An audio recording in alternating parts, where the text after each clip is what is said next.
Good morning students, welcome to PKS Network। এখানে তোমরা যেমনটা জেনে থাকো ক্লাস 8 এর স্কলারশিপের পরীক্ষার জন্য প্রিপারেশন আমি আলোচনা করে থাকি।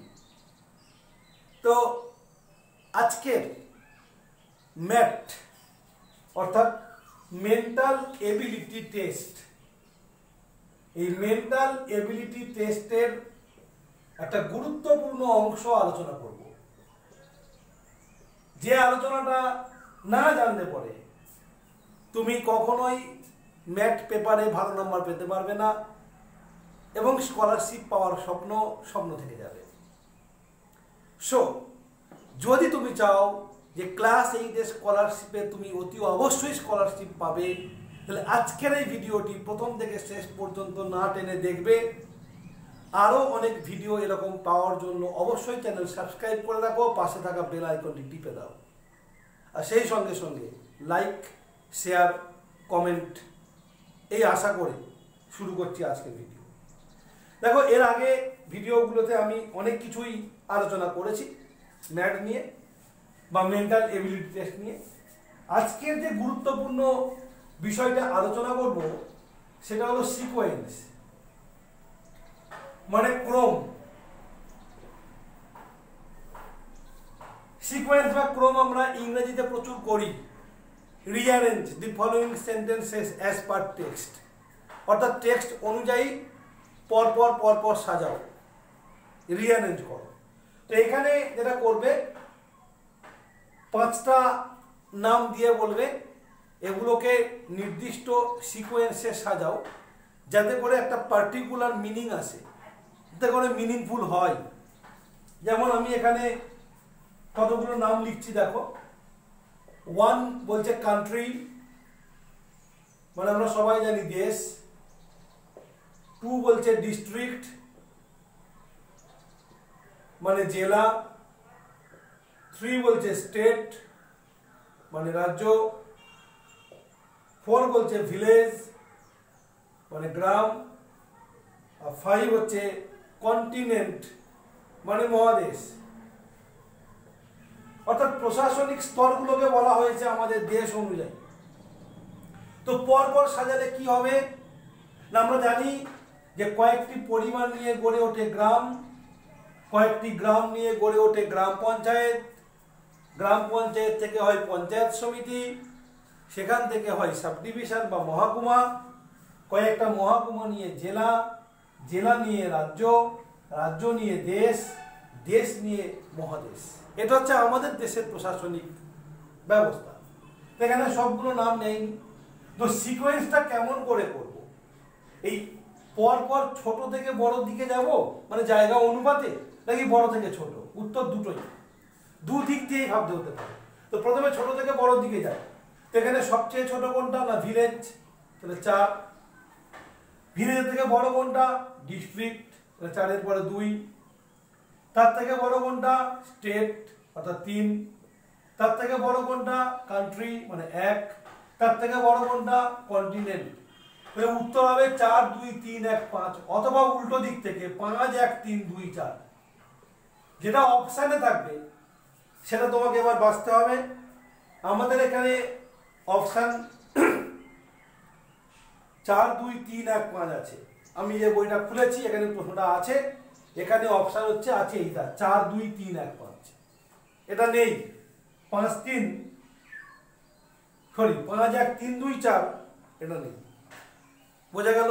এটা হলো একটা প্রশ্ন।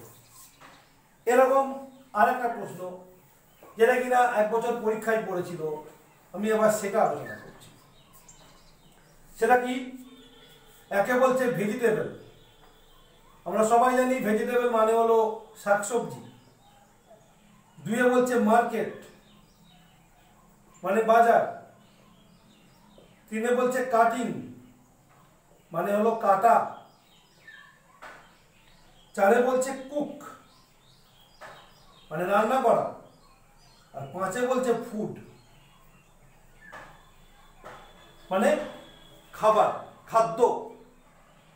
তো এইটা এবার কি সাজাবো? বেশ কনফিউজিং, তাই না? কিন্তু কুক আর ফুড এই দুটো জায়গা আমাকে একটু বুঝতে সাহায্য করবে। রান্না করতে বলছে, তাহলে রান্না করতে গেলে কি দরকার? আগে আমার মার্কেট যাওয়া দরকার, মানে 2, তারপর ভেজিটেবল আনা মানে 1, তারপরে কাটা মানে 3, তারপর রান্না করা 4, আর তারপরে সেটা খাদ্যে পরিণত হবে 5। 2 1 3 4 5 এটাই দেওয়া আছে এখানে, 2 1 3 4 5। তাহলে ওটাই আমার উত্তর। বোঝা গেল? তো তোমাকে একটু বুদ্ধি প্রয়োগ করে ভাবতে হবে কার পরে কি হচ্ছে, তবে উত্তর করতে হবে। নেক্সট একটা প্রশ্ন দেখো, বিগত বছরে পড়েছিল পরীক্ষায়। একে বলছে পোস্ট বক্স, মানে পোস্ট অফিসে যে বক্সগুলো রাখা থাকে, টাকা দিয়ে অবশ্য অনেকে পোস্ট বক্স তৈরি করে, তো এমনিতে পোস্ট বক্স যেখানে চিঠি ফেলা হয়। 2 লেটার মানে চিঠি, 3 এনভেলপ, এনভেলপ মানে খাম, যে খামের মধ্যে চিঠি ভরে ফেলা হয়। 4 ডেলিভারি অর্থাৎ বয়ে দিয়ে আসা, আর 5 ক্লিয়ারেন্স মানে পরিষ্কার করে ফেলা। তো এখানে পোস্টিং সিস্টেমটা নিয়ে কথা বলেছে। আমরা যেভাবে লোককে চিঠি পাঠাতাম, এখন অবশ্য চিঠির জামানা চলে গেছে, এখন সেভাবে কেউ চিঠি আর পাঠায় না, অফিসিয়াল লেটার ছাড়া চিঠি আসে না। কিন্তু আগে ফর্মাল লেটার, অর্থাৎ কে কেমন আছে, এমনকি অনেক অনুষ্ঠানের নিমন্ত্রণ চিঠি মারফত আসতো। তখনকার দিনের ব্যাপারটা ভাবো, তোমরা জানো তোমাদের বাংলা ইংরেজিতে করতে হয় চিঠি লেখা। তো কি করতে হয়? আগে আমাকে চিঠি লিখতে হয়, তারপরে কি করতে হয়? এনভেলপে ভরতে হয়, তারপরে কি করতে হয়? তারপরে পোস্ট বক্সে ফেলতে হয়, তারপরে কি হয়?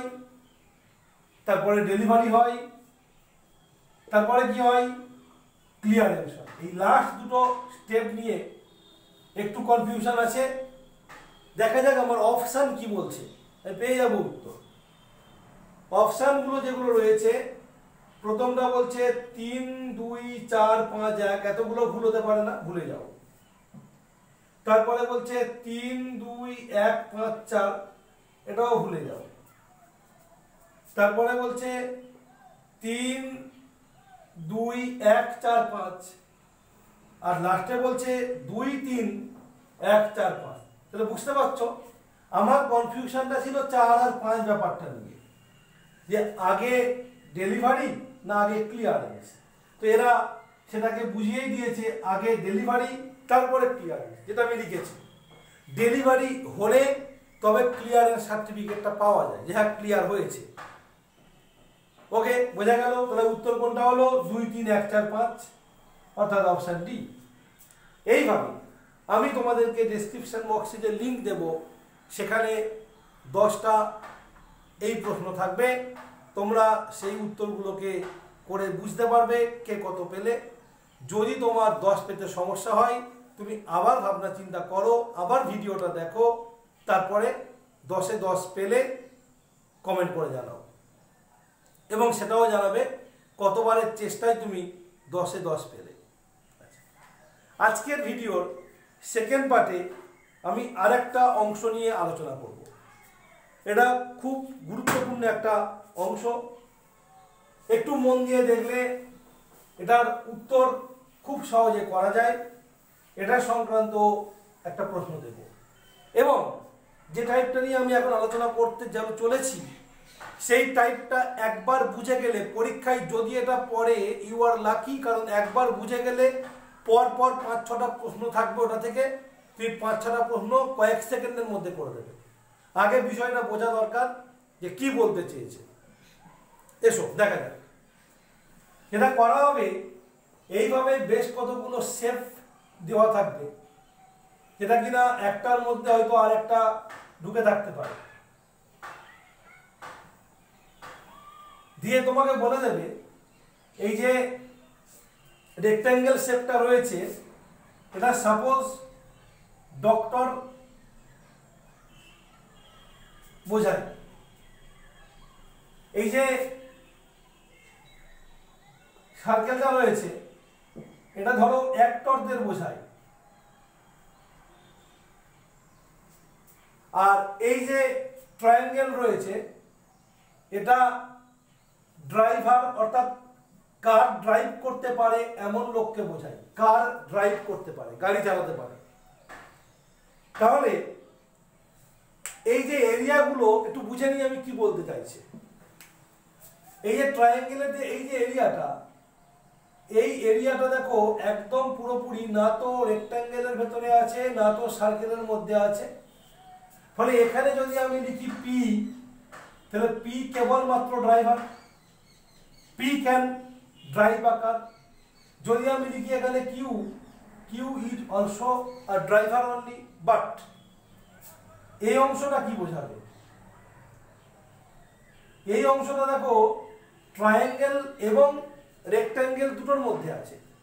ফলে এখানে যদি লেখা হয় আর, তার মানে বোঝাবে R is a doctor because R is within the rectangle. Again R can drive a car because R is also within the triangle. তাহলে আর ট্রায়াঙ্গেলের মধ্যে থাকার কারণে ক্যান ড্রাইভ কার, আবার আর রেক্ট্যাঙ্গেলের মধ্যে থাকার কারণে আর ইজ আ ডক্টর। সিমিলারলি যদি আমি এখানে লিখি x, so x is a doctor. যদি এখানে লিখি N, N is a doctor who also is an actor. কারণ এনটা কোথায় পড়েছে? এনটা সার্কেলেও আছে রেক্ট্যাঙ্গেলেও আছে। তো এইভাবে ধরো এখানে লিখলো সি, এখানে লিখলো ই, এইচ, এম, ও, ওয়াই, এরকম লিখে দেন, দিয়ে তোমাকে 5 রকম প্রশ্ন জিজ্ঞাসা করবে। ঠিক আছে? জেড তোমাকে প্রশ্ন করতে পারে যে নিচের কে একজন ডাক্তার হয়েও অভিনয় করেন, সেই সঙ্গে সঙ্গে গাড়ি চালাতে পারেন। উত্তর হলো ই এবং এইচ। কারণ পজিশনটা খেয়াল করো, ই এবং এইচ এর পজিশন, তারা ডক্টর কারণ তারা রেক্ট্যাঙ্গেলের ভেতরে আছে, তারা অ্যাক্টর কারণ তারা সার্কেলের মধ্যে আছে, তারা ড্রাইভ করতে পারে কারণ তারা ট্রায়াঙ্গেলের মধ্যে আছে। ব্যাপারটা বুঝেছ? এবার এখান থেকে তোমার অনেক রকম প্রশ্ন দেবে। তোমাকে প্রশ্ন করতে পারে এখানে এই ছবিতে কজন এরকম ব্যক্তি আছেন যারা অ্যাক্টর কিন্তু ডাক্তারও নন আর গাড়িও চালাতে পারেন না? 3 জন, এম ও সি। তোমাকে এরকম করে প্রশ্ন করতে পারে যে লিখি প্রশ্নটা, নিচের কোন ডাক্তারের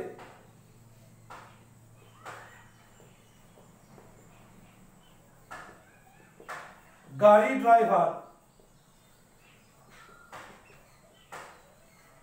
রাখতে হবে? Option A N, option B R, option C E আর অপশন ডি এইচ। বলছে নিচের কোন ডাক্তারকে গাড়ির ড্রাইভার রাখতে হবে। তো ডাক্তারকে কখন গাড়ি ড্রাইভার রাখতে হবে? না যখন সে নিজে ড্রাইভ করতে পারে না, অবশ্যই তখন রাখতে হবে। নিজে ড্রাইভ করতে পারলেও রাখতে হতে পারে, যে আমি ড্রাইভ করতে পারি মানে আমিই চালাবো এমন কোনো কথা নেই। বাট যদি আমি চালাতে নাই পারি তাহলে অতি অবশ্যই আমাকে ড্রাইভার রাখতে হবে। তাহলে এখানে কোন ডাক্তার ড্রাইভ করতে পারে না সেটা খুঁজি। দেখো এন, এন কোথায় আছে? যে N, N is a doctor, N is an actor but N is not driver. তাহলে উত্তর কোনটা হবে? উত্তর হবে এন। কারণ এন ডাক্তার, এন অ্যাক্টর, কিন্তু এন গাড়ি চালাতে পারে না। তো আশা করি আমি বোঝাতে পেরেছি যে কিভাবে উত্তর করতে হবে। এটা দিয়ে দেয় ভালো করে বোঝার জন্য, তারপরে এটার নিচে 5-6টা প্রশ্ন থাকে, সেই প্রশ্নগুলোর উত্তর করতে হয়। তো আজকের ভিডিওটা মেন্টাল এবিলিটির উপরে 2টো সেগমেন্ট নিয়ে আলোচনা করলাম। আশা করি ভালো লেগেছে। অতি অবশ্যই একটা লাইক দেবে এবং সেই সঙ্গে শেয়ার করে অন্যদেরকে দেখার সুযোগ করে দেবে। বাই।